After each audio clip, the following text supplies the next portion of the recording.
কিন্তু আজকাল তো আমাদের মা বোন বেহাবেলজ্জার দলের কাতার ভিতরে নাম দিয়েছে। আল্লাহ রাব্বুল আলামিনের নবী সাল্লাল্লাহু আলাইহি ওয়াসাল্লাম বলেছেন, এই আমি বিশ্বের নবী তোমাদেরকে বলে দিলাম, হাদিস বুখারীর সন্তানে আমি আল্লাহ রাব্বুল আলামিন সাল্লাল্লাহু বললাম বলে কি আমি আল্লাহ নবী সাল্লাল্লাহু তোমাদেরকে জানিয়ে দিলাম এই পৃথিবীর জমিনের ভিতরে দুটি দল এই পৃথিবীর জমিনের ভিতরে আছে, সিনফানি মিন আহলিন নার, জাহান্নামের দুটি সম্প্রদায় সম্পর্কে তোমাদেরকে আমি খবর দিচ্ছি। তোমরা শুনবে জাহান্নামের দুটি সম্প্রদায় পৃথিবীর জমিনে তোমরা শুনবে, কিন্তু লাম আরাহুমা এই পৃথিবীর জমিনে আমার চোখের সম্মুখে ওরা নাই, কিন্তু পৃথিবীতে উদ্ভাসিত হবে দুটি জাহান্নামের সম্প্রদায়। তার মধ্যে একটা সম্প্রদায় সম্পর্কে নবী বললেন, নিসাউন কাসিয়াতুন আরিয়া মুমিলাতুন মাইলা কাউসনামাতুল বুকতিল মাইলা। আল্লাহ নবী সাল্লাল্লাহু আলাইহি ওয়াসাল্লাম বুঝিয়ে দিতে চললেন, আয়ে সাহাবা কেরাম শুনে রাখো, পৃথিবীর জমিনের ভিতরে উদ্ভাসিত হবে, পৃথিবীর জমিনের ভিতরে এরকম মহিলারা দাঁড়িয়ে যাবে। বলে কি? বলে নিসাউন কাসিয়াতুন আরিয়া, তারা কাপড় পরিধান করার পরে এই পৃথিবীর জমিনের মধ্যে তারা উলঙ্গ থেকে যাবে, তারা বেহাবেলজ্জার মতো জমিনের ভিতরে থেকে যাবে, তারা বেলজ্জার মতো রাস্তাঘাটের ভিতরে তারা দলে দলে ঘুরবে, তারা কাপড় পরিধান করার পরেও তারা ন্যাংটা থাকবে। বোঝা গেল না কথাটা? কাপড় পরছে তাকে তো ন্যাংটা করে বলা হয় না, কাপড় যে পরেনি তাকে ন্যাংটা বলা হয়, অথচ কাপড় পরিধান করার পরেও নাঙ্গা বলছেন নবী। তাহলে সেটা কে? মানে এমন ডোঙে কাপড় পরেছে, এমন সাইজে কাপড় পরেছে, এমন পাতলা কাপড় পরেছে, এমন টাইট কাপড় পরেছে যে কাপড় পরার জন্যে তার ইজ্জত জমিনের ভিতর প্রকাশমান হয়ে আছে। এরকম বর্তমান মহিলারা পরে না। যেমন একটা হাদিস শুনে নেন, তাহলে বুঝতে পারবেন যে কষ্টের ফল আল্লাহ তাআলা আলাদা দিয়ে দেয়। দলিল হচ্ছে হাদিসটি মিশকাতে পেয়ে যাবেন। আল্লাহ রাব্বুল আলামিনের নবী বললেন, বাশশির আল মাশাইনা ফিজ যুলামি বিনূরিত তামি ইয়াউমাল কিয়ামাহ। আল্লাহ রাব্বুল আলামিনের নবী সাহাবা কিরামদেরকে লক্ষ্য করে বললেন, সাহাবীরা শুনে নাও, বাশশির তুমি জান্নাতের খুশখবরি পৃথিবীর জমিনের ভিতরে দিয়ে দাও রে সাহাবা কেরাম। পৃথিবীর জমিনে যাদের সঙ্গে সঙ্গে তোমাদের দেখা হয়ে যাবে তাদেরকে জান্নাতের খুশখবরিটা দিয়ে দাও, ওই জান্নাতের খুশখবরি দাও। বাশশির আল মাশাইনা ফিজ যুলাম, যারা গো এশার আর ফজরের সময়ে, এই দুই সময়ে যখন রাত্রিটা অন্ধকার থেকে যায়, মাগরিবে আলো আছে, জোহরে আলো আছে, আসরের সময় আলো পাওয়া যায়, দিনের বেলাতে হয়ে যায়, জোহর দিনের বেলাতে হয়, আসর দিনের বেলাতে হয়, মাগরিব যদিও সূর্যটা ডুবে যায় তবে যাওয়ার সময় পৃথিবীর আলো থেকে যায়।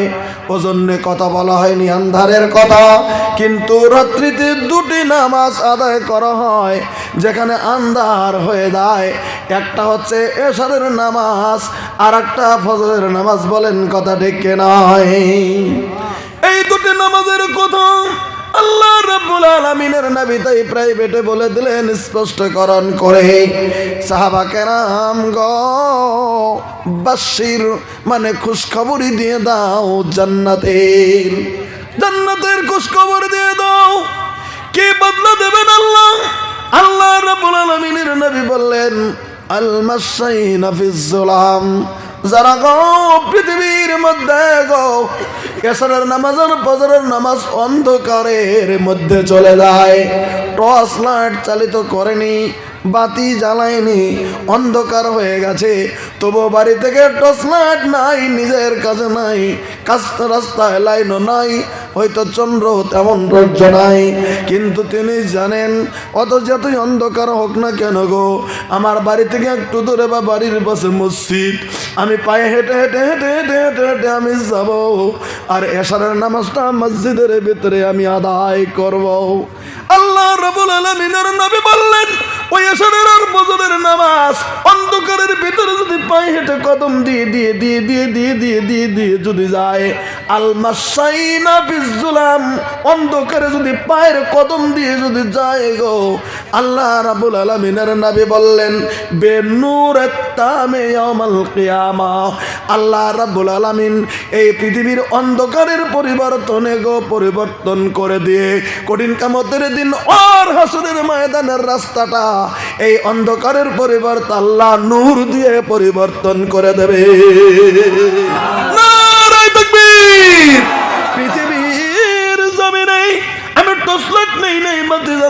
অন্ধকারের ভেতরে আমি চলে গিয়েছিলাম। আল্লাহ বললেন, বান্দারে তুই অন্ধকারেও তুই মসজিদটা ছেড়ে দাস নাই, তুই ফজর অন্ধকারেও মসজিদটা ছেড়ে দাস নাই। তুই যদি এমন করে করে করে করে আমার জন্য তুই গিয়েছিস, আমি আল্লাহ তোকে উত্তম আজরাটা হাসরের ময়দানে আমি তোকে নূর দিয়ে তোকে সম্মানটা জানিয়ে দেব। তাহলে আমার ভাইরা, সুস্থভাবে শোনা আর অসুস্থভাবে ঠান্ডার মধ্যে শোনা, এটা পার্থক্য রয়ে গেছে। আমরা আল্লাহ রাব্বুল আলামিনের কাছে বলতে পারবো। যেমন একটি খুশখবরই আপনাদেরকে শোনাচ্ছি সহিহ বুখারী শরীফ থেকে। খুব কথাটা খুব বর্ণনা দেবেন। আমি বিষয় আনিনি, যে বিষয়ে আলোচনাটা করব এই বিষয়ে আনার আগে আমি আপনাদের কাছে শুধু বুঝিয়ে দিতে চলছি বা বুঝতে চলছি। আমরা আজকের বৈঠকে যারা বসেছি, আমরা এ জায়গায় কোনো লোকসানের মধ্যে নাই, অবশ্যই আমরা লাভের মধ্যে আছি। বলুন তার দলিলটা দান। এবার দলিল দিচ্ছি। আল্লাহ রাব্বুল আলামিনের নবী বললেন, হাদিস সহিহ বুখারী, খুব গুরুত্ব দেবেন কথাটা। আল্লাহ রাব্বুল আলামিনের নবী বললেন যে হাদিসটা আপনাদের কাছে আলোচনা করতে চলছি, এই হাদিসটি হচ্ছে হাদিসে কুদসি। হাদিসে কুদসি যারা মাওলানা সাহেবরা আছে তারা তো জানেন, আর আমরা যারা হয়তো মাদ্রাসায় পড়িনি তারা আজকে বুঝে নেন হাদিসে কুদসি কাকে বলে। সর্বপ্রথম জেনে নেন, এটা হচ্ছে পবিত্র কোরআনে, খুলে দিন, এটা হচ্ছে পবিত্র কোরআনে কারীম। ভালো করে বুঝে নেবেন। আল্লাহ রাব্বুল আলামিনের ফেরেশতা হযরত জিবরিল প্রথম আসমানের বাইতুল ইজ্জা থেকে যেটা এনে দিয়েছিলেন, দায়ে ওহিয়ে গায়ের মাদ্দা ওহিয়ে মাতলু, সেটা হচ্ছে 114টি সূরা। সেই জিনিসটা হচ্ছে পবিত্র কোরআনে কারীমের ভিতরে, সেটা হচ্ছে কোরআন। কিরকম করে হলো? এটা ওহিয়ে মাতলু, এটা হযরতে জিবরিল এই প্রথম আসমান থেকে ডাইরেক্ট নবীকে দিয়েছিলেন সময়ে সময়ে। এই কোরআনটা প্রথম আসমানে কি করে আসলো, এবার কথাটা খুব গুরুত্ব দিয়ে 1 মিনিট শুনে নেবেন আপনারা। এই কোরআনে কারীমটা এই প্রথম আসমানের আসার আগে এই কোরআনে কারীম কোথায় ছিল? এই কোরআনে কারীম ছিল এটা প্রথম আসমান, এমন করার একটা আসমান আছে, তার উপরে আর একটা আসমান আছে, তার উপরে আর একটা আসমান আছে, এমন করে 7টা আসমানের উপরে আল্লাহ রাব্বুল আলামিনের আরশ। একবার সুবহানাল্লাহ বলেন। 7 আসমানের উপরে আল্লাহ রাব্বুল আলামিনের আরশ। আল্লাহর আরশের ডান পাশে একটা জগৎ রয়ে গেছে, ওই ডান পাশের জগতের নাম হচ্ছে লাউহে মাহফুজ। আল্লাহর আরশের ডান পাশে একটা জায়গা, ওই জায়গার নাম হচ্ছে লাউহে মাহফুজ। একটা জায়গা আল্লাহ সন্নিবিষ্ট করেছেন। পবিত্র কোরআন সাক্ষ্য দিচ্ছেন। কোরআনকে যদি প্রশ্ন করা যায়, কোরআন পৃথিবীর জমিনে নাজিল হওয়ার আগে তুমি কোথায় ছিলে? কোরআন আল্লাহ রাব্বুল আলামিন পবিত্র কোরআনে জবাবটা দিয়েছেন, বাল হুয়া কুরআনুম মাজিদুন ফি লাউহিম মাহফুজ। আল্লাহ রাব্বুল আলামিনের কোরআন বলে দিলেন, পৃথিবীর মানুষরা জেনে রাখো, আমি পবিত্র কোরআন আমি নাজিল হওয়ার আগে আল্লাহ রাব্বুল আলামিনের আরশের ডান পাশে লাউহে মাহফুজের ভিতরে টোটাল কোরআনটা লিপিবদ্ধ করে রেখে দিয়েছিলেন। একবার সুবহানাল্লাহ বলেন। এবার লাউহে মাহফুজের ভিতরে থাকা কোরআনটাকে মহান আল্লাহ রাব্বুল আলামিন করলেন কি? পবিত্র রমজানুল মোবারক মাসের ভিতরে শেষের যেটা 10টি রাত্রি থেকে যায়, ওই শেষের 10 রাত্রির ভিতরে 5টা বেজোড়া রাত্রি আছে। একটা রাত্রি 21 রাত্রি, একটা 23 রাত্রি, একটা হচ্ছে 25 রাত্রি, একটা 27 রাত্রি, আর একটা 29 রাত্রি। এই 5টা বেজোড়া রাত্রির একটা রাত্রি হবে লাইলাতুল কদর। আল্লাহ রাব্বুল আলামিন পবিত্র কোরআনে বললেন, ইন্না আনজালনাহু ফি লাইলাতিল কদর। আমি আল্লাহ রাব্বুল আলামিন আমার পবিত্র লাইলাতুল কদরের রাত্রিতে এই গোটা কোরআনটাকে আমি আল্লাহ লাউহে মাহফুজ থেকে প্রথম আসমানের ভিতরে নাজিল করে দিলাম। প্রথম আসমানে এই যে প্রথম আসমান যেটা দেখি, এই গোটা প্রথম আসমানের ভিতরে একটা সন্নিবিষ্ট করা আছে জায়গা, ওই জায়গাটার নাম বাইতুল ইজ্জা। নামটা মনে রাখবেন। আল্লাহ রাব্বুল আলামিন পবিত্র কোরআনটাকে লাইলাতুল কদরের রাত্রিতে এই বাইতুল ইজ্জাতে জমা করে দিলেন, বরকতময় রাত্রিতে ওখানে নাজিল করে দিয়ে জিবরিলকে বলে দিলেন, জিবরিল আমার হাবিব পৃথিবীর জামিনের ভিতরে চলে গিয়েছেন, আমার হাবিবের দরকার হয়ে যাবে, তার জিন্দেগির প্রশ্নের সম্মুখীন হয়ে যাবে, প্রশ্নের সম্মুখীনের জবাবে বা যখন দরকার হয়ে যাবে দরকারও বশত পৃথিবীর জমিনে এখান থেকে আমার হাবিবের কাছে কোরআনের আয়াতগুলি নিয়ে তুমি জমা করে দেবে। তাই প্রথম আসমান থেকে 23 বছর পরে হযরতে জিবরিল আমার নবীর কাছে ওহিয়া মাতলু পাঠিয়ে দিয়েছেন, এনে জমা করে দিয়েছেন। তাই পৃথিবীর জমিনের ভিতরে ওই জিনিসটা হয়ে গেছে পৃথিবীর জমিনের ভিতরে কোরআন। কথা বোঝা গেছে তো ক্লিয়ার? লাউহে মাহফুজ থেকে কোথায় আসছে? প্রথম আসমানে। ওটা এক রাত্রিতেই টোটাল কোরআনটা আল্লাহ দিয়েছিলেন। ওই জন্য আল্লাহ বললেন, ইন্না আনজালনাহু ফি লাইলাতুল কদর, আমি কোরআনটাকে লাইলাতুল কদরের রাত্রিতে দিছি।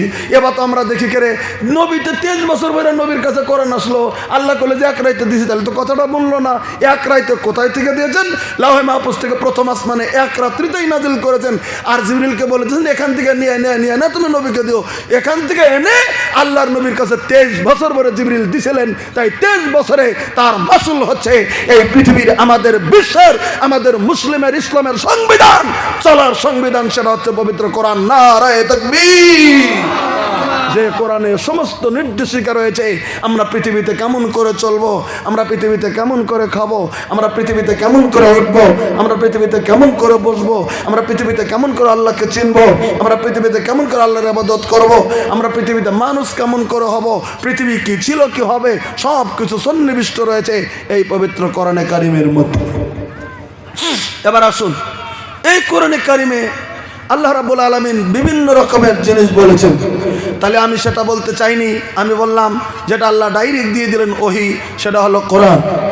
আর যে জিনিসটা ওহিয়ে গায়ের মাতলু ডাইরেক্ট হযরতে জিবরিল এনে দেয়নি, আল্লাহ নবী সাল্লাল্লাহু আলাইহি ওয়াসাল্লামের অন্তরে আল্লাহ পাঠিয়ে দিয়েছেন, আর সেই অন্তর থেকে নবী কথা বলেছেন, সেটা হচ্ছে ওহিয়ে গায়ের মাতলু। সেই জিনিসটার নাম হচ্ছে হাদিস। সেই জিনিসটার নাম কি? হাদিস। সেই হাদিসগুলি আজকে পৃথিবীতে হাদিসের কিতাব পরবর্তীতে সন্নিবিষ্ট হয়েছে। বুখারী, মুসলিম, ইবনে মাজাহ, আবু দাউদ, নাসাই, আপনারা জানেন তিরমিজি, এগুলি সন্নিবিষ্ট হয়েছেন। কুতুবে সিত্তার উপরেও বহুত হাদিসের কিতাব আজকে পৃথিবীর জমিনে সন্নিবিষ্ট হয়েছে। সেগুলো হলো হাদিস। এই যে হাদিস, এই হাদিসের ভিতরে 3টা ভাগ 4টা ভাগ রয়েছে। নবী সাল্লাল্লাহু আলাইহি ওয়াসাল্লামের জিন্দেগিতে যেগুলি কথা বলেছেন হাদিসে কাউলি, আল্লাহ নবী সাল্লাল্লাহু আলাইহি ওয়াসাল্লামের জীবনে যত আমল করেছেন হাদিসে ফেলি, আল্লাহ নবী সাল্লাল্লাহু আলাইহি ওয়াসাল্লামের জীবনে সাহাবা কেরাম করেছেন, নবী করতেও বলেছিলেন না, নাও করলেন হাদিসে তাকরিরি। আর ডাইরেক্ট কথাটা আল্লাহর শুধু প্রকাশ করেছেন নবীর মুখ দিয়ে, এই হাদিসটা হলো হাদিসে কুদসি। এবার এই হাদিসটা শুনে নেন, কথাটা কার? আল্লাহর। প্রকাশ করেছেন কে? নবী। আল্লাহ রাব্বুল আলামিনের নবী বলেন, আল্লাহ তাআলা বলেছেন, ইন আনা ইনদাজ্জান্নি আবদি বি।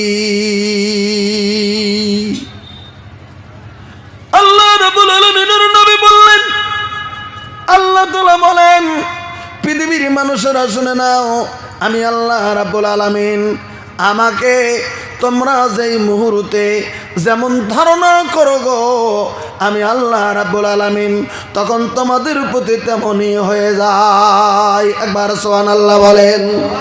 আল্লাহকে আমরা যেমন ধারণা করব, আল্লাহ রাব্বুল আলামিন তখন আমাদের প্রতি তেমনই হয়ে যাবে। এবার প্রশ্ন করবেন কেমন গো? এবার একটা কথা ভালো করে আপনাদেরকে বলে দিতে চাইছি, আমাদের যিনি মহান আল্লাহ এই কথাটা বুঝাইতে চাইছেন। আমরা জানি আল্লাহ রাব্বুল আলামিনের আসল নাম, জাতি নাম হচ্ছে আল্লাহ। জাতি নামের আবার 99টা জাতীয় গুণবাচক নাম জামিনের ভিতরে রয়েছে, সিফাতি নাম রয়েছে।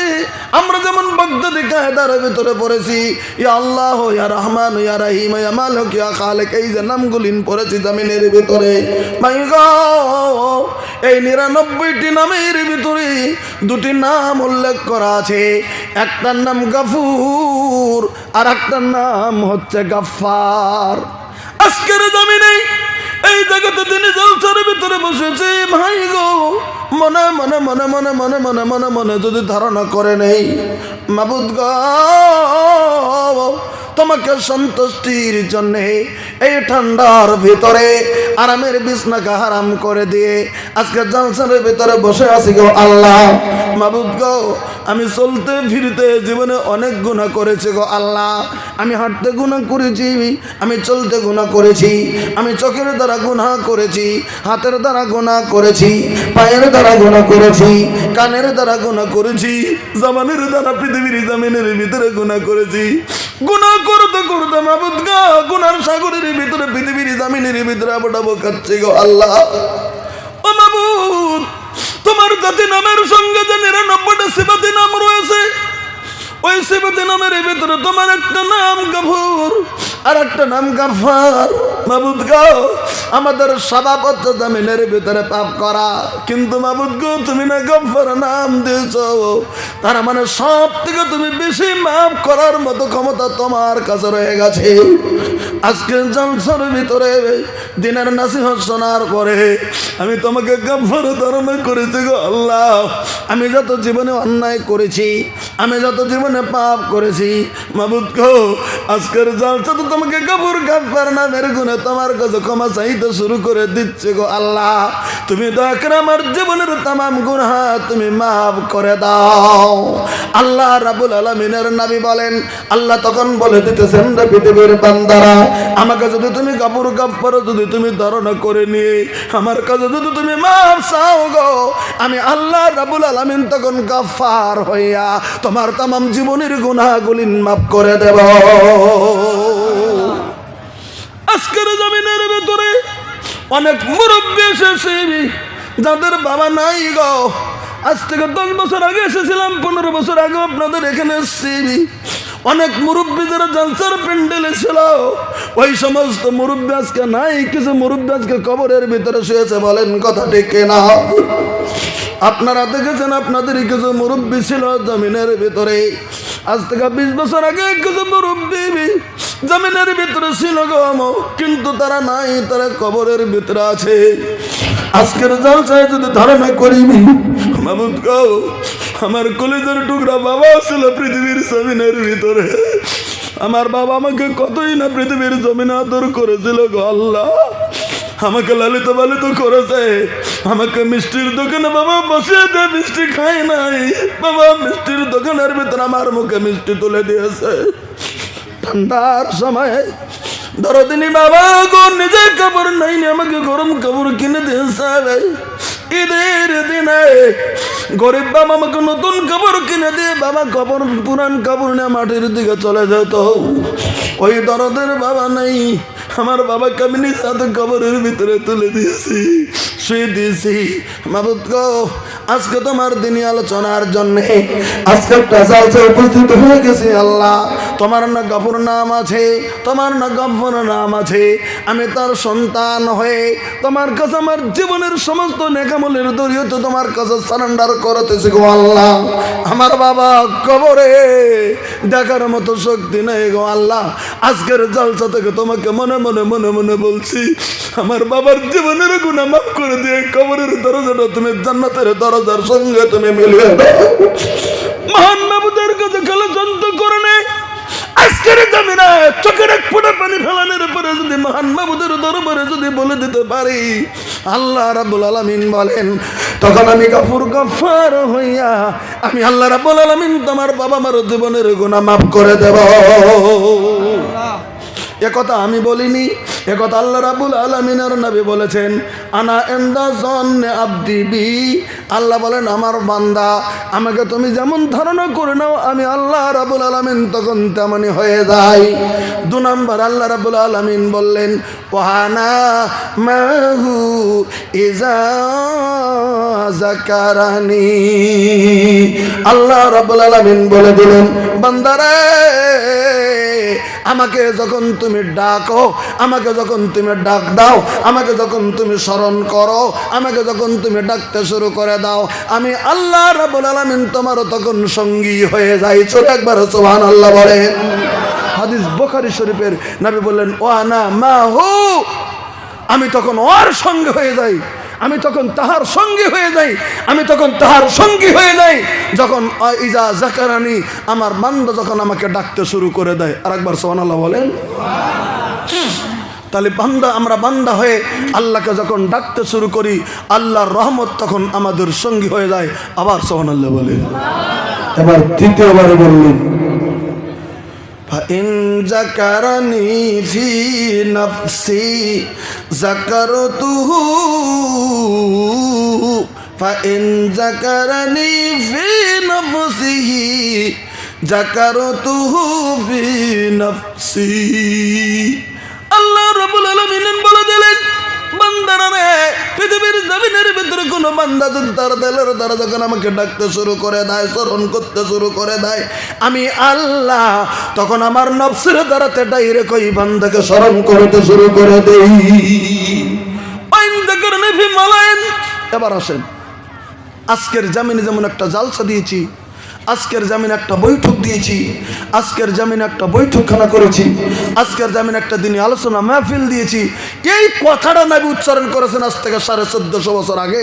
আল্লাহ বলেন, ওয়াইন যাকারানি ফি মালাইন, এই পৃথিবীর কোন জামিনের মানুষ যদি কোনো জালসাতে বসে, কোন মাহফিলে বসে, কোন ইভেন্টে বসে একত্রিতভাবে যদি আমাকে ডাকে, তো আমি আল্লাহ রাব্বুল আলামিন বলে দিলাম, তাহলে আমি আল্লাহ তাআলা নিজে ওই বান্দাদেরকে তখন এর থেকে উত্তম ফেরেশতাদেরকে নিয়ে মিটিং করে আমি তখন ওই বান্দাদেরকে স্মরণ করতে শুরু করে দেই। নারে তাকবীর!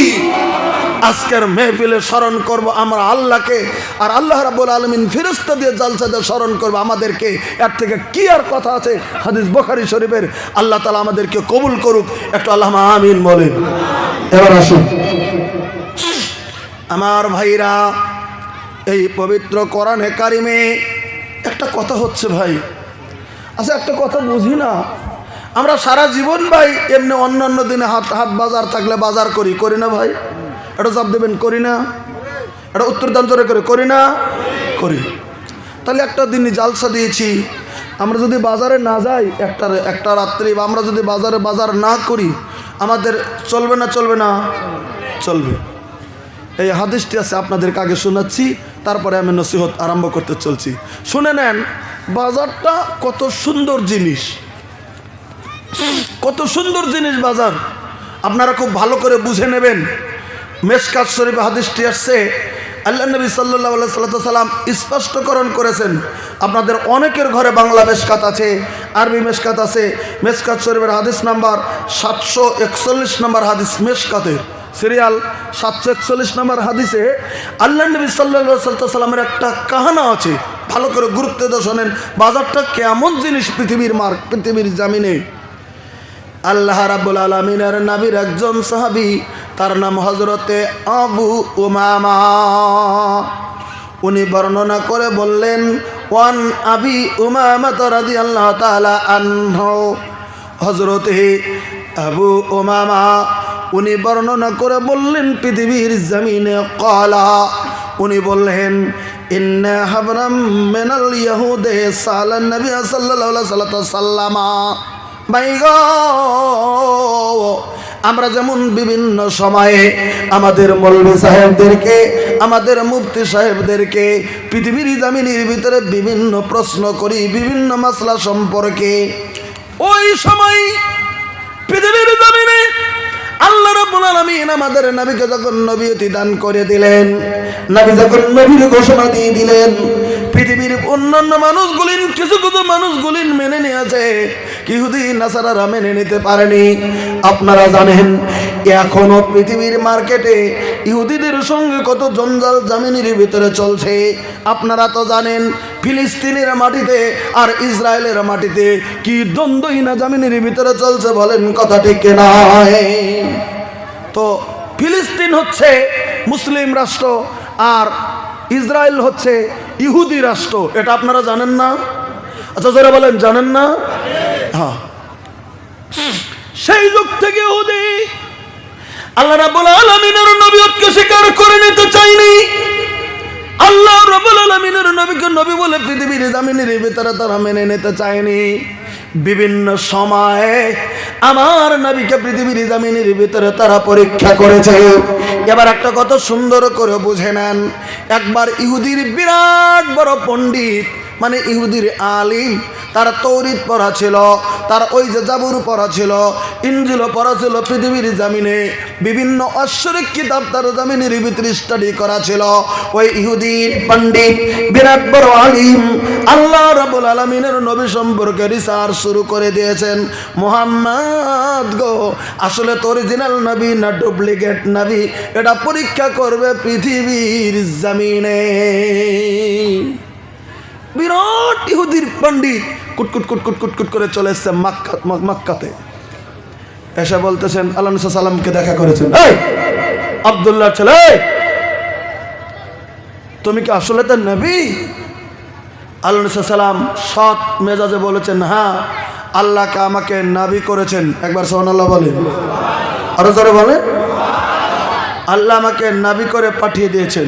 তাই বলে, হ্যাঁ ঠিক আছে মোহাম্মদ ইবনে আব্দুল্লাহ, শুনে না, তুমি যদি অরিজিনাল সত্য নবী, তুমি যদি পৃথিবীর জামিনের ভিতরে হয়ে থাকো, আমি ইহুদির পণ্ডিত, আমি তোমাকে একটা প্রশ্ন করব। কি করব? ইহুদির পণ্ডিত কি বলতেছে? প্রশ্ন করব। তোমাকে প্রশ্ন করতে চাই, তুমি মুহাম্মদ, তুমি প্রশ্নের উত্তরটা জামিনের ভিতরে যথাযথভাবে তুমি দিয়ে দেবে। ওই প্রশ্নের উত্তর যেন তৌরাতের সঙ্গে যেন মিলে যায়, ওই প্রশ্নের উত্তর যেন ইনজিলের সঙ্গে যেন মিলে যায়, ওই প্রশ্নের উত্তর যেন জাবুরের সঙ্গে মিলে যায়। আগে যে আসমানি কিতাবগুলি ছিল, ওই কিতাবগুলির সঙ্গে যেন তোমার উত্তরটা মিলে যায়।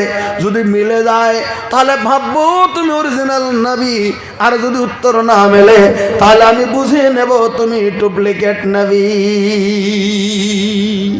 কথা বুঝে লেছে? একদম ডাইরেক্ট এসে প্রশ্ন করতেছেন। আল্লাহ নবী সাল্লাল্লাহু আলাইহি ওয়াসাল্লাম বলছেন, ঠিক আছে, তোমার কি প্রশ্ন করার আছে তুমি করে নাও। আল্লাহ রাব্বুল আলামিনের নবীকে প্রশ্ন করলেন। ইহুদির পণ্ডিত বললেন, ওগো মুহাম্মদের ছেলে আব্দুল্লাহর ছেলে মুহাম্মদ গো, আপনি শুনে নেন বলে কি আমি আপনাকে প্রশ্ন করলাম, আইয়ুল বিকাই খাইর। ছোট্ট একটি প্রশ্ন করলেন, আইয়ুল বিকাই খাইরুন। গোটা পৃথিবীর জমিনে পশ্চিম থেকে মাগরিব থেকে মাশরিক পর্যন্ত, শ্যামাল থেকে গ্রুপ পর্যন্ত, যেখানে সূর্য ওঠে সূর্য যেখানে ডোবে, আর যেখানে উত্তর যেখানে দক্ষিণ, ওই সমস্ত পৃথিবীর জমিনের ভিতরে এই পৃথিবীতে কোন জায়গাটা আল্লাহ রাব্বুল আলামিনের কাছে সব থেকে উত্তম, এই প্রশ্নের জবাবটা তুমি দিয়ে দেবে। কিন্তু প্রশ্নের জবাব যেন তৌরাতের সঙ্গে যেন মিলে যায়, ইনজিলের সঙ্গে যেন মিলে যায়, জাবুরের সঙ্গে যেন মিলে যায়। তোমার উত্তর যেন কিতাবকে লঙ্ঘন করে যদি তুমি মতলবি করে না বলো, তুমি তিনটা কিতাবের সঙ্গে মিল করে তুমি বলে দাও, আর উত্তরটা পৃথিবীর জামিনের ভিতরে কোনটা হয়ে যাবে। এই প্রশ্নটা করে বসলেন। অন্যান্য লোকেরাও আছে, হয়তো মুশরিক ওই মক্কার কুরাইশরাও আছে, আল্লাহ নবী সাল্লামের সঙ্গীরাও আছে। নবী সাল্লামকে কি টিকটিকার মতো দাঁড় করিয়ে এবার প্রশ্ন করলেন ইহুদির পণ্ডিত। প্রশ্ন যদি করে দেন, আল্লাহ নবী সাল্লামের একটা অভ্যাস ছিল, যেটা জানা ছিলেন সঙ্গে সঙ্গে বলে দিতেন নবী, যেটা জানা ছিলেন না নবী বলে দিতেন না, তিনি একটু চুপ হয়ে থাকতেন। আল্লাহর তরফ থেকে ওহী আসতো, তখন বলে দিতেন। এবার সুবহানাল্লাহ জোরে বলেন। যখনই প্রশ্নটা করেছেন তিন কিতাবের সঙ্গে মিলতে হবে প্রশ্নের উত্তর, নবী তখন একটু থমকে গিয়েছেন। সেই হাদিসের ভিতরে আল্লাহ রাব্বুল আলামিনের নবীকে যখন প্রশ্ন করা হলো, ফাসাকাতা আনহু ওয়া ক্বালা আসকানতু হাত্তা ইয়াজিআ জিবরিল আলাইহিস সালাতু সাল্লাম। আল্লাহ রাব্বুল আলামিনের নবী বলে দিলেন, ইহুদির পণ্ডিতরা, আল্লাহ রাব্বুল আলামিনের নবী চুপ হয়ে গেলেন। আর ইহুদির পণ্ডিতকে বললেন, ইহুদির পণ্ডিত তুমি শুনে নাও, আমি তোমার প্রশ্নের জবাব অতক্ষণ পর্যন্ত দেব না যতক্ষণ পর্যন্ত আল্লাহর ফেরেশতা হযরতে জিবরিল আমার কাছে আসবে না। নারে তাকবীর! আমি সত্য নবী, আমার কাছে জিবরিল আসবে, আমি হযরত জিবরিলকে প্রশ্ন করব, জিবরিল আল্লাহকে প্রশ্ন, আল্লাহ রাব্বুল আলামিনের কাছে জানবে, বলে দেবে, তাই তো আমি মুহাম্মদ তোমার কাছে জবাব দিয়ে দেব। কত সুন্দর কথা বলে দিলেন নবী। উনি চুপ হয়ে গেলেন, চুপ হয়ে আছেন। হায় হায়, মক্কার মুশরিকরা মনে মনে মনে মনে মনে মনে হয়েছে, এবার মনে হয় মোহাম্মদ জমিনের ভিতরে হেরে যাবে, মনে হয় মোহাম্মদ জবাব দিতে পারবে না, মোহাম্মদ মনে হয় ডুপ্লিকেট নবী জমিনের ভিতরে, কাল থেকে এলান করে দেব মোহাম্মদ সত্য নবী নয়, তুমি জমিনের ভিতরে তুমি একজন মিথ্যা নবী। ওরা খুশিতে অন্তরের ভিতরে বাক শুরু হতে চলছে, অন্তরের ভিতরে খুশির ঢেউ খেলতে চলছে।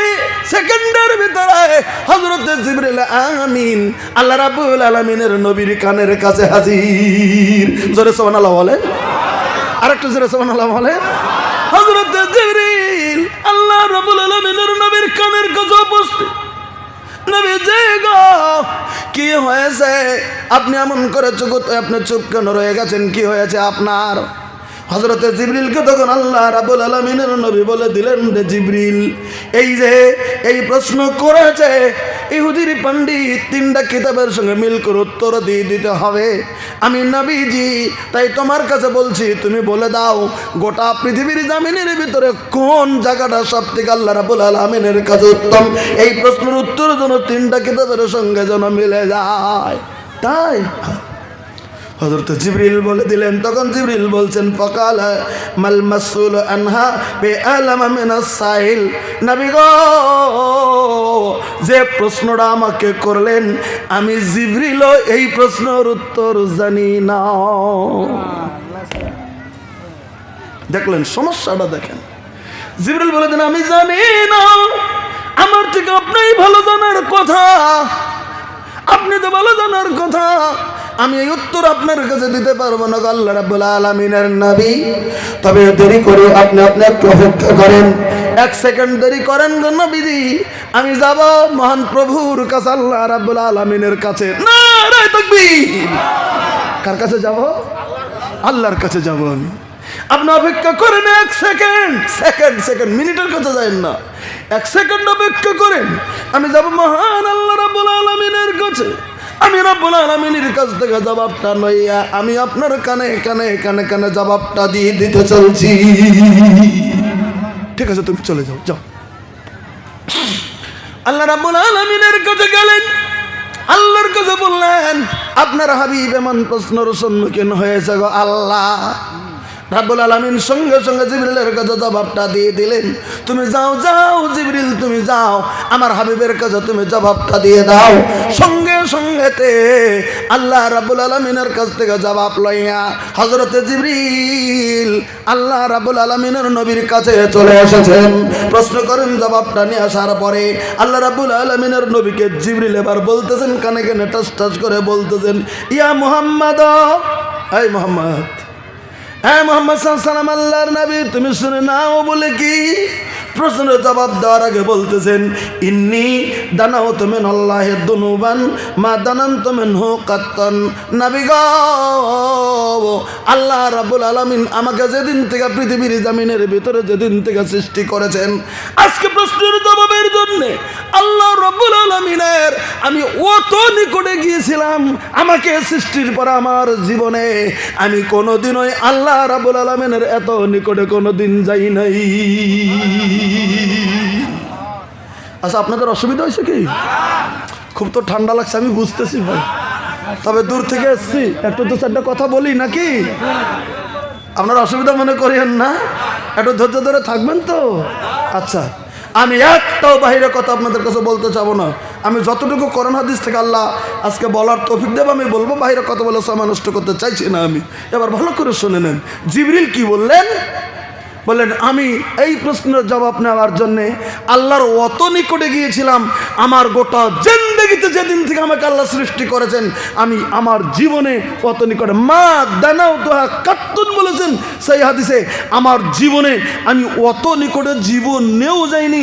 মা দানাও তো মিনহু কাত্তুন, আমার জীবনে আমি এত নিকটে যাইনি। এই প্রশ্ন উত্তরের জন্য গেছিলাম। তখন নবী বললেন, তুমি কত নিকটে গিয়েছিলে? নবী সাল্লাম বললেন, ওয়া কাইফা কানা ইয়া জিবরিল, এটা কেমন কথা তুমি বলছো? তুমি কত নিকটে গেছিলে আল্লাহ? তুমি বলো একটু দেখি, তুমি কত নিকটে গেছিলে? জিবরিল বলে দিলেন, আমি এত নিকটে গিয়েছিলাম, আমি এত নিকটে গিয়েছিলাম। ভালো করে একবারই বলছেন, আমি আপনাদেরকে বোঝানোর জন্য 2-3 বার বলছি। আমি এত নিকটে গিয়েছিলাম, কানা বাইনি ওয়া বাইনাহু ৭০,০০০ হিজাবিম মিনান নূর, শুধুমাত্র আল্লাহ রাব্বুল আলামিন যিনি মহান, যিনি সত্তা, ৭০,০০০ নূরের পর্দা দিয়ে যে ঢাকা রয়েছেন, ওই ৭০,০০০ পর্দার কাছে চলে গিয়েছিলাম। আল্লাহ যে ৭০,০০০ নূরের পর্দাতে ঢাকা আছেন, এই পর্দার কাছে গেছিলাম। শুধু আমার মধ্যে বাইনি ওয়া বাইনাহু, আমার মধ্যে আর আল্লাহর মধ্যে শুধু ফারক ছিল ৭০,০০০ নূরের পর্দা। একবার জোরে সুবহানাল্লাহ বলেন। তাহলে এত নিকটে গিয়েছিলেন আল্লাহ রাব্বুল আলামিনের কাছে, ৭০,০০০ নূরের পর্দার কাছাকাছি চলে গিয়েছিলেন। এবার জিবরিল বলতেছে, নবীজি গো, উত্তর নিয়ে নেন, ইহুদির পণ্ডিতকে বলে দেন পৃথিবীর জমিন। কি বলবো আমি, কি বলে দেবো ইহুদির পণ্ডিতকে? ইহুদির পণ্ডিতকে বলে দেন, ইহুদির পণ্ডিত রে, তৌরিত তুমি খুলে দাও, তুমি জাবুর তুমি পৃথিবীর জমিনের ভিতরে তুমি খোলো, ইহুদিদের বড় কিতাব তৌরিত তুমি তৌরিত খোলো, ইনজিল জমিনের ভিতরে তুমি খোলো। তুমি প্রশ্ন করেছো একটি, আমি নবী তোমার কাছে প্রশ্নের জবাব দিয়েছি 2টি। তুমি প্রশ্ন করেছো একটা, কিন্তু তুমি জবাব নিয়ে নাও কটা? 2টা। তুমি প্রশ্ন করেছো পৃথিবীর জমিনে সবথেকে উত্তম জায়গা কোনটা, আমি নবী তোমাকে সর্বপ্রথম বলে দিতে চলছি, পৃথিবীর জমিনে খায়রুল বিকায় মাসাজিদুহা, পৃথিবীর গোটা পৃথিবীর জমিনের ভিতরে সর্ব উৎকৃষ্ট জায়গা হচ্ছে আল্লাহ রাব্বুল আলামিনের মসজিদের জায়গাগুলো। জোরে বলেন সুবহানাল্লাহ। মসজিদের জায়গাগুলো তখন কিন্তু মসজিদে নববী হয়নি, তখন তো আল্লাহ নবী মক্কাতেই আছেন, তখন মদিনাতেই যায়নি, এটা মক্কার কাহিনী। তখন মসজিদে নববী হয়নি, কিন্তু তখন মসজিদ ছিল কি, কোন কোন মসজিদ ছিল আপনারা জানেন?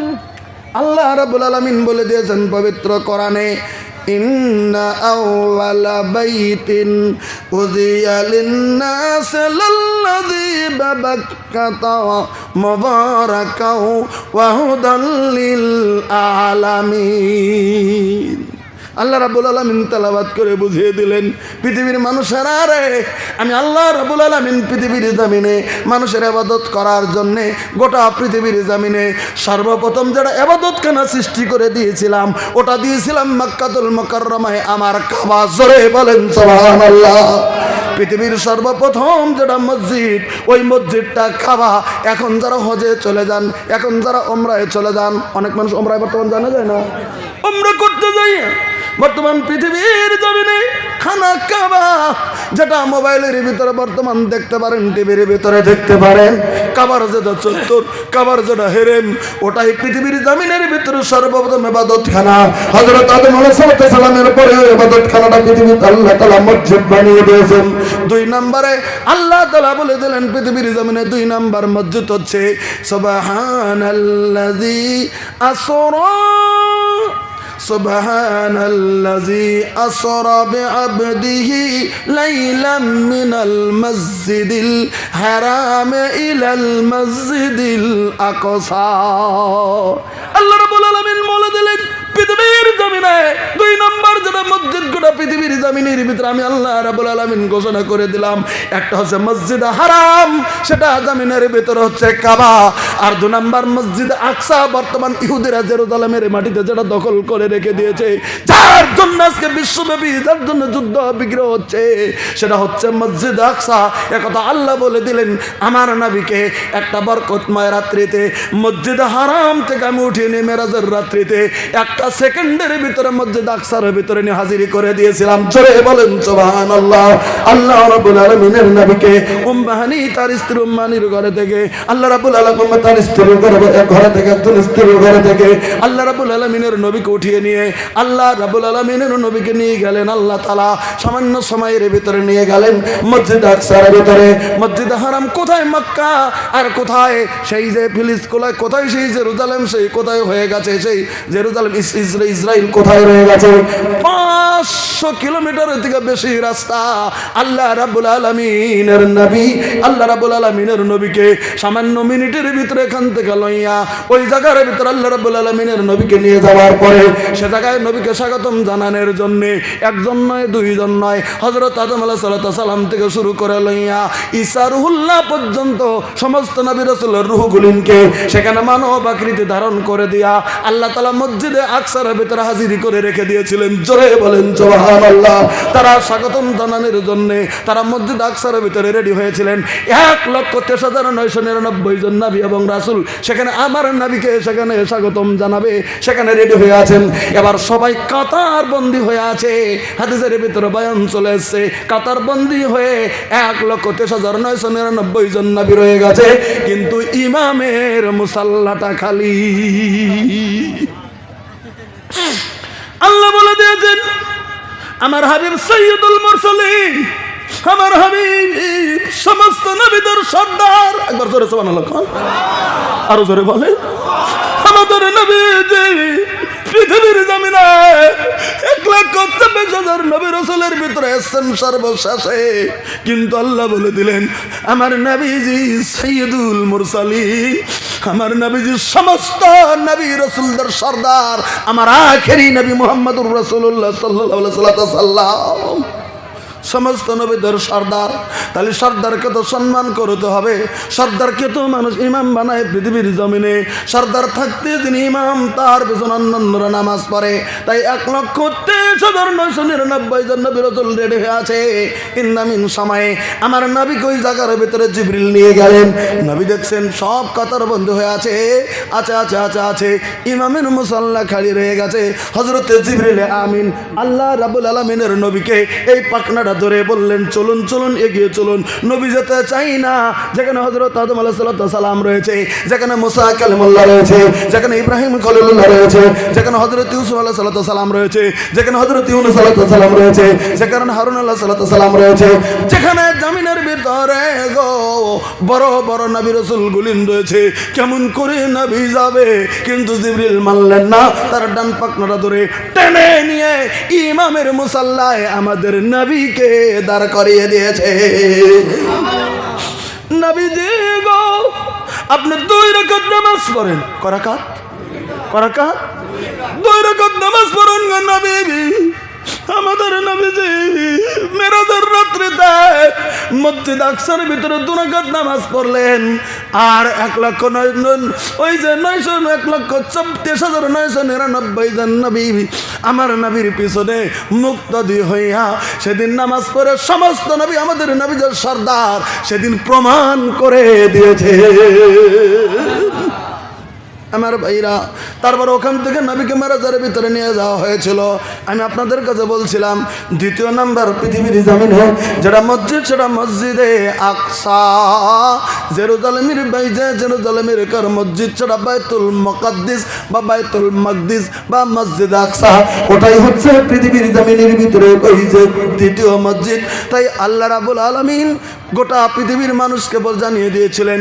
সেদিন ইহুদির পণ্ডিতের কাছে বলে দিলেন, ওরে ইহুদির পণ্ডিত তুমি জেনে নাও খায়রুল বেকায়ে মাসাজিদুহা, গোটা পৃথিবীর জমিনে মসজিদের জায়গাগুলি হলো আল্লাহর কাছে সর্বোৎকৃষ্ট জায়গা। জোরে সুবহানাল্লাহ বলেন। যে জায়গার ভিতরে কোনোদিন জুয়া টাস খেলা হবে না। যতই টাস খেলাক জুয়া খেলাক গো, কোনো মুসলমান মসজিদে জুয়া খেলায় না, টাস খেলায় না। বলেন কথা ঠিক কিনা হয়? যতই অন্যায় করুক জমিনের ভিতরে, বেচাকিনি পর্যন্ত মসজিদে করে না, মসজিদের ভিতরে অন্য কোনো কাজ নাই। মসজিদে মানুষ যায়, সেজদা দেয়, নামাজ পড়ে, কোরআন তেলাওয়াত করে, আল্লাহর কাছে মোনাজাত করে চলে আসে। কলেন কথা ঠিক নয়? মসজিদে কোনো ঝগড়া নাই, মসজিদে বিবাদ নাই, মসজিদে কোনো ফাসাদ নাই, মসজিদে কোনো খারাপ জায়গা নাই। কোনো মানুষ যদি জেনা যদি করেছে তাও জেনাকারী চিন্তা করবে না, না অন্য জায়গায় যদি জেনা করি আলাদা, তবে মসজিদের ভিতরে জেনা করবে না, কারণ এটা আল্লাহর ঘর। তাহলে যেদিন থেকে মসজিদ পৃথিবীর জমিনের ভিতরে স্থাপিত হয়ে যায়, মসজিদের জায়গার ভিতরে যতখানি এরিয়া থাকে ওই এরিয়ার ভিতরে কোনো অন্যায় হয় না। আপনারা জানেন মসজিদে হারাম যেটা বর্তমান বাইতুল্লাহ কাবা, ওই হারামের একটা এরিয়া আছে, বিরাটখানি একটা এরিয়া আছে। ওই হারামের এরিয়ার ভিতরে আপনি যখন ওই করে ঢুকে যাবেন, আজকে যখন সন্ধ্যাবেলা কে যেন ওয়াজ করেছিল, লাব্বাইক আল্লাহুম্মা লাব্বাইক বলেছিলাম, আমি শুনছিলাম, ওই তালবিয়াটা পরে দিয়েছিলেন। ওখানে ঢোকার পরে শুধু পড়বেন লাব্বাইক আল্লাহুম্মা লাব্বাইক, লাব্বাইক লা শারীকা লাক লাব্বাইক, ইন্নাল হামদা ওয়ান নি'মাতা লা শারীকা লাক। এই দোয়া পড়বেন আর থাকবেন, মাবুদ গো আমি পৃথিবীর কোনায় থেকে চলে এসেছি, আমি আসাম থেকে চলে এসেছি, আজকে তোমার মেহমান হয়ে তোমার দরবারে আমি হাজির হয়ে গেছি। আল্লাহ তুমি বাদে কোনো শরীক নাই। জোরে বলেন সুবহানাল্লাহ। আল্লাহ রাব্বুল আলামিনের নবী বলেন, আল্লাহর কোন বান্দা হেরেম শরীফের কাছে যাইয়া আল্লাহর যখন তালবিয়া পাঠ করতে শুরু করে দেয়, আল্লাহ রাব্বুল আলামিন তখন বলে দেয়, এই লোকটা আমার মেহমান, আমার বাড়িতে এসেছে, আমি তাকে তো আপ্যায়ন করতে হবে, আমি কি আর আপ্যায়ন করব? আমার যদি তুমি তালবিয়া যদি তুমি পাঠ করেছো, আমি আল্লাহ রাব্বুল আলামিন তোমার তামাম জীবনের গুনাহ আমি মাফ করে দিলাম। আমার ভাইরা, তাই মসজিদের জায়গা সব থেকে উত্তম বলে নবী ঘোষণা করে দিলেন। নাম্বার 2, ইহুদের পণ্ডিতরা কিতাব তুমি খোলো, তুমি কিতাব খোলো, খোলো তুমি কিতাব, তুমি দেখে নাও ওয়াশারুল বাকায়া আসওয়াকুহা, পৃথিবীর জমিনে সব থেকে যেটা খারাপ জায়গা, ওই জায়গাটা হচ্ছে পৃথিবীর জমিনের ভিতরে বাজার। সব থেকে খারাপ জায়গা বাজার। বাজারের ভিতরে মারামারি হবে, বাজারের ভিতরে কাটাকাটি হবে, বাজারের ভিতরে পচা গপ্প হবে, বানোয়াটি কথা হবে, বাজারের ভিতরে জুয়া খেলা হবে, বাজারের ভিতরে টাস খেলা হবে, বাজারের ভিতরে মদ চলবে, বাজারের ভিতরে জুয়াদারি চলবে, বাজারের ভিতরে অন্যায় চলবে, বাজারের ভিতরে গণ হবে, বাজারের ভিতরে শরীয়তের বিরুদ্ধে কাজ হবে, বাজারের ভিতরে সেই সমস্ত কাজ চলবে। তাই পৃথিবীর জমিনের ভিতরে বাজারে যেতে নিষেধ করিনি। বাজারে যাবেন, তবে দরকার যতটুকু ততটুকু যাবেন, তারপরে বাড়িতে ফিরে আসবেন, এটাই মাসলা। আল্লাহ রাব্বুল আলামিনের নবীর যুগে একজন সাহাবী খুব ঘন ঘন বাজারে চলে যেতেন। রিপোর্ট হয়ে গেল আল্লাহ রাব্বুল আলামিনের নবীর কাছে, এই সাহাবীটা ঘন ঘন বাজারে যায়। ওকে তলব করা হলো, তুমি ঘন ঘন বাজারে যাও। যাই হুজুর। কেন যাও? কি দরকার? তুমি বাজার কেন সময় এমন করে দিচ্ছ? কেন তুমি সময় বাজারে কাটাচ্ছ? তুমি বাজারটা খারাপ দেখছো কেন যাচ্ছ? হুজুর আমি বাজারে যাই সময় কাটানোর জন্য, একটা কারণে যাই গো হুজুর, আমি বাজারে কোনো কামে যাই না, আমি একটা কারণে যাই, দেশের লোক যেন বলে আমার প্রতি যেন রহমত নাজিল হয়, এই কথা বলার জন্য আমি যাই। আমি সুবিধা পাই না এমনি, আমি বাজারে যাই, বাজারে হাজার হাজার মানুষ থেকে যায়, আমি যত মানুষ দেখা হয় আমি সবাইকে বলে দেই আসসালামু আলাইকুম রহমতুল্লাহ, এই কথাটা বলার জন্যে আমি যখন বলে দেই, উনি বাধ্য হয়ে আমাকে বলে দেওয়া আলাইকুম আসসালাম, আল্লাহ যেন তোমার উপরে শান্তি বর্ষিত হওয়া করে, এই কথা হাজার হাজার মানুষের মুখ থেকে নেওয়ার জন্যে আমি শুধু সালাম দেওয়ার জন্য আমি বাজারে চলে যাই গো নবী। আমি শুধু নবীর সুন্নাত সালামটা দেওয়ার জন্য বাজারে যাই। আচ্ছা বলেন, আজকে কেমন যুবক বের হবে যে সালাম দেওয়ার জন্য বাজারে যাবে? এরকম যুবক বের হবে? এখন তো বাড়িতে বাবার সঙ্গে দেখা হয়, বাবাকে সালাম দেয় না, ওস্তাদের সঙ্গে দেখা হয় ছাত্র সালাম দেয় না, বা ভাই ভাইয়ের সঙ্গে দেখা হয় সালাম দেয় না, স্ত্রী স্বামীকে সালাম দেয় না, স্বামী স্ত্রীকে সালাম দেয় না, নিজের বাড়িতে ঢুকতে সালাম দেয় না। কিন্তু উচিত তুমি যখন বাহির থেকে বাড়িতে যাবে, বাড়ির গেটে পাড়া দিয়েই বিসমিল্লাহ বলেই তুমি আসসালামু আলাইকুম তুমি দিয়ে দেবে। তোমার বাড়িতে তোমার স্ত্রী আছে, সালামের জবাব নেবে। তাও যদি না নেয়, তোমার বাড়িতে আল্লাহ সংরক্ষিত ফেরেশতা রেখে দিয়েছে, তুমি যখন সালামটা দিয়ে দেবে, ফেরেশতারা খুশি হইয়া তোমার উপরে সালামের জবাবদাহিতা সঙ্গে সঙ্গে করে দেবে।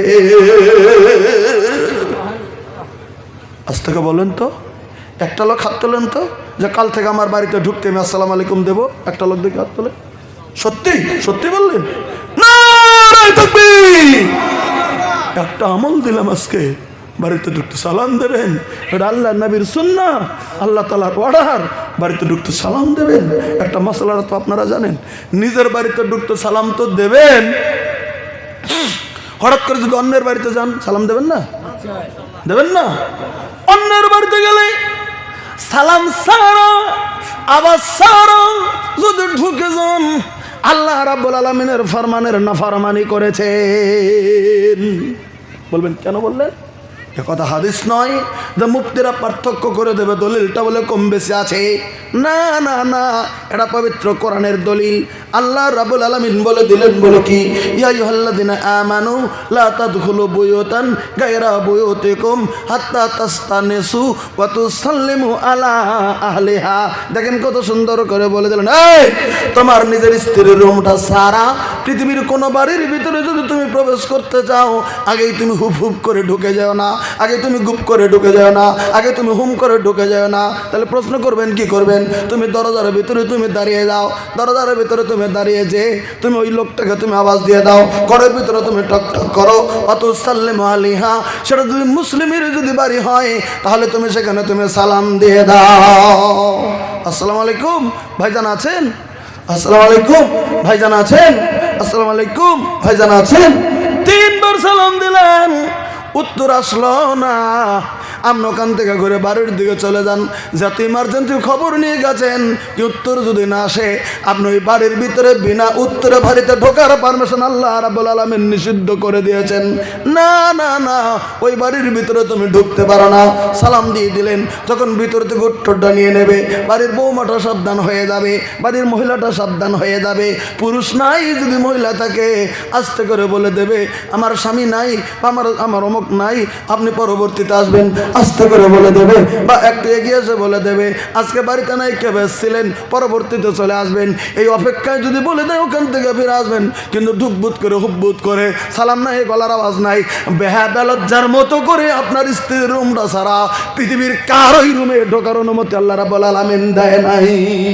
কতটুকু সাবধান করেছেন এই আয়াতের ব্যাখ্যায় লিখেছেন, কথাটা 1 মিনিট শুনে যান।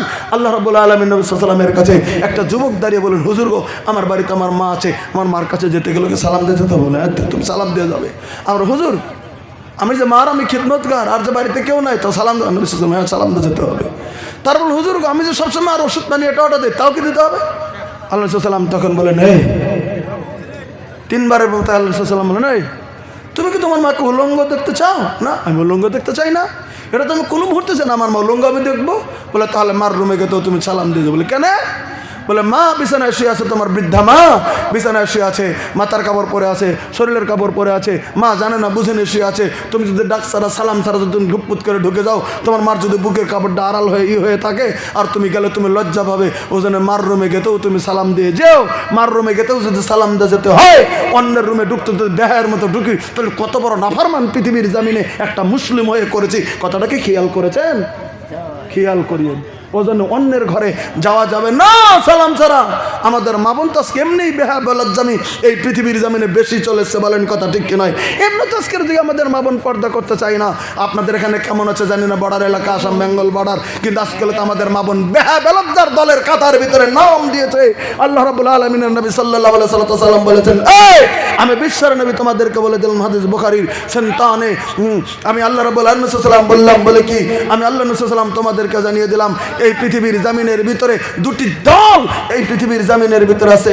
সিনফানি মিন আহলিন নার, জাহান্নামের 2টি সম্প্রদায় সম্পর্কে তোমাদেরকে আমি খবর দিচ্ছি। তোমরা শুনবে জাহান্নামের 2টি সম্প্রদায় পৃথিবীর জামিনে তোমরা শুনবে, কিন্তু লাম আরাহুমা, এই পৃথিবীর জামিনে আমার চোখের সম্মুখে ওরা নাই, কিন্তু পৃথিবীতে উদ্ভাসিত হবে 2টি জাহান্নামের সম্প্রদায়। তার মধ্যে একটা সম্প্রদায় সম্পর্কে নবী বললেন, নিসাউন কাসিয়াতুন আরিয়া মুমিলাতুন মাইলা কাউসনামাতুল বুকতিল মাইলা।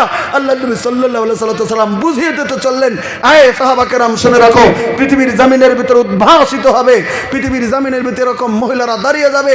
বলে কি? বলে নিসাউন কাসিয়াতুন আরিয়া, তারা কাপড় পরিধান করার পরে এই পৃথিবীর জামিনের মধ্যে তারা উলঙ্গ থেকে যাবে, তারা বেলজ্জার মতো জামিনের ভিতরে থেকে যাবে, তারা বেলজ্জার মতো রাস্তাঘাটের ভিতরে তারা দলে দলে ঘুরবে, তারা কাপড় পরিধান করার পরেও তারা ন্যাংটা থাকবে। বোঝা গেল না কথাটা? কাপড় পরছে তাকে তো ন্যাংটা করে বলা হয় না, কাপড় যে পরেনি তাকে ন্যাংটা বলা হয়, অথচ কাপড় পরিধান করার পরও নাঙ্গা বলছেন নবী। তাহলে সেটা কে? মানে এমন রঙে কাপড় পরেছে, এমন সাইজে কাপড় পরেছে, এমন পাতলা কাপড় পরেছে, এমন টাইট কাপড় পরেছে যে কাপড় পরার জন্যে তার ইজ্জত জমিনের ভিতর প্রকাশমান হয়ে আছে। এরকম বর্তমান মহিলারা পরে না। আমার বেটি বড় হয়ে গেছে, আমার বেটি 22 বছরের, আমার বেটি 25 বছরের, এমন tight fitting long pant shirt পরছে, তার ইজ্জত জমিনের ভিতরে খ খ করে জমিনের ভিতরে বেরিয়ে যাচ্ছে। আমার বৌমাকে আমি নিয়ে এসেছি, এখন তো ভালো 18 বছরের নিচে বৌমা হয় না, হয়তো 18 বছরের পরে একটা মহিলাকে বাড়িতে নিয়ে এসেছি, সে মেয়ে ওইরকম বেলজ্জার মতো আসবে, মাথায় না কাপড় আছে, না পেটে কাপড় আছে, না পিঠে কাপড় আছে, না মুখের ভিতরে কোনো আছে, পর্দার কোনো চিহ্ন আছে। একদম দোকানের ভিতরে যায় 136 নম্বর জর্দা দিয়ে পান খাবে, মুখগুলো কুল কুল কুল কুল করে যাবে। তোর মতো বেলজ্জা রাস্তাঘাটের পুরুষেরা দেখবে, তার জেনার অপবাদ জমিনের ভিতরে হয়ে যাবে। তোর মতো বেহায়াকে আল্লাহ রাব্বুল আলামিন আর নবী সাল্লাল্লাহু আলাইহি ওয়াসাল্লাম ঘোষণা দিয়েছেন, সিনফাল মিন আহলিন নার, জাহান্নামী সম্প্রদায় সম্পর্কে তোমাদেরকে বলছি। বলে কি লামারাহুমা, এখন আমি দেখছি না কিন্তু তারা পৃথিবীতে জাহান্নামের বাসিন্দা। বলে কি কাসিয়াতুন আরিয়া, তারা পৃথিবীর জমিনের ভিতরে বেহায়ার মতো রাস্তাঘাটের ভিতরে ঘুরে বেড়াবে। পৃথিবীর জমিনে মুমিলাতুন মাইলা, তারা ধারণা করবে দেশের মানুষ আমাকে দেখে যেন বাহবা করে, আমি কত সুন্দরী পৃথিবীর জমিনে, আমাকে দেখতে কত ভালো পৃথিবীর জমিনে, আমি কত সাইজের পৃথিবীর জমিনে, আমাকে কত ভালো দেখা যায় পৃথিবীর জমিনে। একজনের বউ তুমি 50 টাকা দেখাতে গেছো কেন? তোমার এত হাউস কেন মনের? তুমি মনে মনে ভাবছো আমি কত সুন্দরী, এরকম তুমি প্রকাশ করে তুমি দেশের মধ্যে তুমি ঘুরে বেড়াচ্ছ, গ্রামদা তুমি ঘুরে বেড়াচ্ছ। তোমার স্বামী 3 দিন 5 দিন 10 দিনের জন্য একটু বাইরে কাজ করতে গেছে, হতেই পারে 3 মাসের জন্য কেরালায় চলে গেছে, হতেই পারে 2 মাসের জন্য একটু বাইরে চলে গেছে। আর ইমুদা নিজের ফুলফুলানি রানী এমন ফুলফুলানি কথা দিয়ে আওয়াজ দিয়ে আরেকজনকে ফোন করে নিজে বাড়িতে ডেকে নিয়ে আজকে কালকে এরকম করে করে করে করে ভাই বন্ধুর হিসাবে ডাক দিয়ে দিয়ে দিয়ে দিয়ে দিয়ে দিয়ে বেজাল হয়ে 2 সন্তানের বাচ্চা রেখে আর একজনের সাথে পালিয়ে গেছে। কোন কথা ঠিক কি নয়? এত বেহায়া আমি আজকে জামিনের ভিতরে, পৃথিবীর জামিনের ভিতরে চলছে। যত বৌমা পালিয়েছে পৃথিবীর জামিনে, তার 1 নাম্বার দোষ হলো ব্যাপারটা। কোন কথা ঠিক কি নয়? যত পালিয়েছে, নিজের বাচ্চা রেখে পালিয়েছে, 2 বাচ্চার মা পালিয়েছে, 3 বাচ্চার মা পালিয়েছে, 4 বাচ্চার মা পালিয়েছে, ছেলেকে বিয়া করেছে, মেয়েকে বিয়া দিছে, ওটাও গেছে, এরকম চলছে। এত ব্যয় জামিনের ভিতরে। এটা আল্লাহ রাব্বুল আলামিন নবী সাল্লাল্লাহু আলাইহি ওয়াসাল্লাম বলেছেন, আল মারাতু আওরা, মহিলারা পৃথিবীর জমিনে গোপনে থাকার জাত, মহিলার পৃথিবীর জমিনে গোপনে থাকার জিনিস। ফাইজা খারাজাত, তুমি যখন প্রকাশ মেনে গেছো, ইস্তাসরাবাস শয়তান, শয়তান তোমাকে ধোকা দিয়ে অন্যের চোখে ভালো দেখাবে। নিজের বউ ভালোই আছে কিন্তু অন্যের বউটা পাচ্ছেন তানের মা, তাও আর একজনের চোখে খুব উজ্জ্বল ঝিলিক মেরে দেবো। ওটা ঝিলিকটা শয়তানের ঝিলিক, এই ঝিলিকটা শয়তানের ঝিলিক, এই চমৎকারটা শয়তানের চমৎকার। এটা শয়তান তোমার চোখের মধ্যে ঝিলিক মেরে দেবে, ও জন্য তখন পৃথিবীর জামিনের ভিতরে চলে যেতে চলছে। কথাটা বুঝতে পারছো তো? এটা আল্লাহ নবীর কাহানা, আমার কথা নয়। আল্লাহ নবী সাল্লাল্লাহু আলাইহি ওয়াসাল্লাম স্পষ্টকরণ করে দিয়েছেন, এই সমস্ত খাসলত যেই সমস্ত মহিলার পৃথিবীতে থাকবে, ওরা লায়াদখুলুল জান্নাহ, ওরা জান্নাতে ঢুকবে না। জান্নাতে তো ঢুকবে না। আল্লাহর নবী বলেছেন জান্নাতের যেটা সুবাস, জান্নাতের গ্রান্টও পাবে না এই সমস্ত বেহায়া নারীরা। জান্নাতের গ্রান্টও পাবে না, জান্নাতের সুঘ্রাণটাও পাবে না। তুমি যদি পৃথিবীর জামিনের ভিতরে যদি তুমি ইসলাম মেনে নিতে চাও, তুমি যদি মুসলিম হয়েছো, তুমি যদি মুসলিমের কানুন মেনেছো, যুবকদেরকে বলবে 1 নম্বর কথা, তুমি 4 মাসের উপরে বিদেশে থাকবে না। যদি তুমি বহির্রাষ্ট্রে এনে যাও, 4 মাসের মধ্যেই একবার তোমার স্ত্রীর কাছে চলে আসবে। আর 2য় নম্বর কথা হলো, স্ত্রীরা সেই স্বামী যে বাহিরের রাজ্যে যায়, কেন যায়? তোমাকে একটু পোষপাল দেওয়ার জন্যে, তোমার বাচ্চাদেরকে মানুষ করার জন্যে, তোমাকে 2 টাকা দেওয়ার জন্যে, তোমাকে সুন্দর শাড়ি দেওয়ার জন্যে, তোমার মুখটা একটু হাসি দেখার জন্যে, তাই তো বাড়ি ছেড়ে বাইরে চলে যায়। বলেন কথা ঠিক কি নয়? হাউস করে কে গেছে? আমার স্ত্রী পরিবার রেখে আমি কেরালার মাটিতে থাকবো, আমার স্ত্রী পরিবার রেখে আমি দিল্লিতে কাজ করতে যাবো। অত সহজ মনে করেছেন যে নাঙ্গলে কয়লা কাটতে যায়, গাথার তলে মারা যাবে, তারপরেও টাকা কামাই করতে যায় শুধু তোমাকে সংরক্ষণ দেওয়ার জন্য? তোমার স্বামী কয়লার নিচে যাওয়া পড়ে আছে, তোমার স্বামী ড্রেনের মাটি খুঁজছে, তোমার স্বামী মানুষের পচা কাদা মাথায় করে নিয়ে 2 টাকা কামাই করে তোমাকে পাঠাচ্ছে, আর তুমি এদিকে আরেকজনের সাথে পরকীয়া করছো। তুমি কত বড় নিম্ন কারম পৃথিবীর জমিনে, তুমি আরেকজনের সাথে ফোনে কুলুকুলু করছো। এরকম খাসলতের মহিলা বর্তমান আছে না নাই? বলে 2-4 জন আছে না নাই? বলে আমি সাবধান করে দিচ্ছি, ইউটিউবের মাধ্যমে আমি সাবধান করে দিচ্ছি, আজকের জামিনে মহিলারা প্যান্ডেলে যদি থেকে যাও, তোমরা যদি বিয়ে হয়েছো, তোমার স্বামী সম্পর্কে আল্লাহ বলেছেন, স্পষ্টকরণ করে দিয়েছেন, আর রিজালু কাওয়ামুনা আলান নিসা, আমি আল্লাহ পুরুষকে তোমার হাকিম বানিয়েছি। এই স্বামী যদি পাগল হয়, সে তোমার ম্যাজিস্ট্রেট। নারায়ে তাকবীর। স্বামী যদি রাখালো হয় সে তোমার ম্যাজিস্ট্রেট, স্বামী যদি একবারে গরিব হয় সে তোমার ম্যাজিস্ট্রেট। যেদিন তুমি 50 কোটি টাকার মালিক, তুমি যদি একটা রাখালকে বিয়ে করেছো, সেই স্বামীটা সেদিন থেকে তোমার হয়ে গেছে ম্যাজিস্ট্রেট। স্বামী যেভাবে তোমাকে সংরক্ষণ দিয়ে চালাবে ওভাবেই তোমার নির্দেশে পৃথিবীতে চলতে হবে। এটার নাম শরীয়ত। একবার জোরে আল্লাহ আমিন বলেন। জাগা হয়তো আমি একটা 14 মিনিট হয়ে গেছে, আমি সময় এদিক ওদিক কাটাতে চাই না। আমি শুধু আপনাদেরকে বলে দিতে চাই আমরা ইসলামের কানুন মেনে চলবো ইনশাল্লাহ। ওটা জোরে বলেন ইনশাল্লাহ। আমরা যেগুলি শুনি আমরা মানবো ইনশাল্লাহ। এবার আসুন আমি আপনাদেরকে বলে দিতে চলছি আল্লাহ নবী সাল্লাল্লাহু আলাইহি সাল্লামের জামানায় দিন ইসলামের কানুনটা কিভাবে মহিলারা মানতেন, কিভাবে মহিলারা মেনেছেন। 1 মিনিট একটা জিনিস দেখে নেবেন ইসলামের কানুন তারা কিভাবে গ্রহণ করেছেন, একটু দেখে নেবেন ভালো করে। আমি আপনাদেরকে খুলে দিতে চলছি, আমার মা বোন যদি বাইরে থাকেন তারাও শুনে নেবেন আর আপনারাও দয়া করে শুনবেন। আল্লাহ নবীর কথাগুলি কেমনভাবে পৃথিবীর জমিনে তারা আমল করেছেন। আল্লাহ রাসূল সাল্লাল্লাহু আলাইহি ওয়াসাল্লাম মক্কা থেকে হিজরত করে কোথায় গিয়েছিলেন জোরে বলেন। আল্লাহ নবী মক্কা থেকে হিজরত করে কোথায় গিয়েছিলেন? মদিনাতুল মুনাওয়ারাতে গিয়েছিলেন। মদিনার মানুষগুলি আল্লাহর নবী সাল্লাল্লাহু আলাইহি সাল্লামকে জায়গা দিয়েছিলেন, বলেন কথা ঠিক নয়? আল্লাহর নবীকে মদিনার মানুষেরা থাকতে জায়গা দিয়েছিলেন, খেতে দিয়েছিলেন, সব কিছু দিয়েছিলেন, সব কিছু সহায় করেছিলেন। এজন্য মদিনার মানুষগুলিকে আল্লাহ এই পবিত্র কোরআনে আনসার বলে ডাক দিয়েছেন। কি বলে ডাক দিয়েছেন?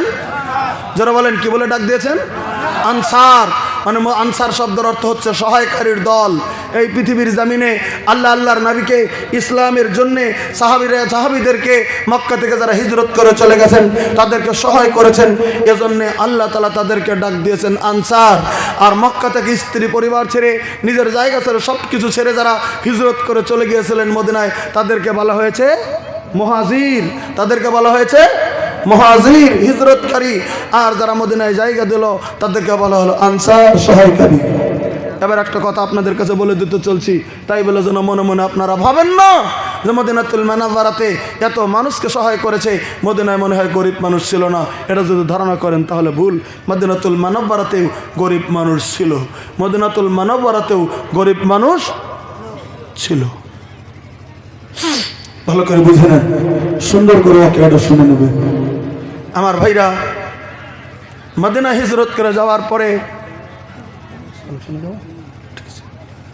তো মদিনাতুল মুনাওয়ারাতে গরিব মানুষ ছিল। আল্লাহ রাসূল সাল্লামের যুগে ভালোই গরিব মানুষ ছিল। তো ওগুলো গরিব মানুষেরাও আল্লাহ রাব্বুল আলামিনের নবীকে সহায় করেছিলেন। তো ইতিহাসটা একটু লম্বা আছে, আধা ঘন্টার মতো, মোটামুটি ধরেন 30 মিনিট 20-25 মিনিটের মতো লেগে যাবে। তো সময় কম, আমার পিছনে বক্তা আছে, মেহমান আছে, আপনাদের শেখ সাহেব আছে, আমারই বন্ধু, উনি শায়খ মাইনুল হক সাহেব, উনি আসতেছেন।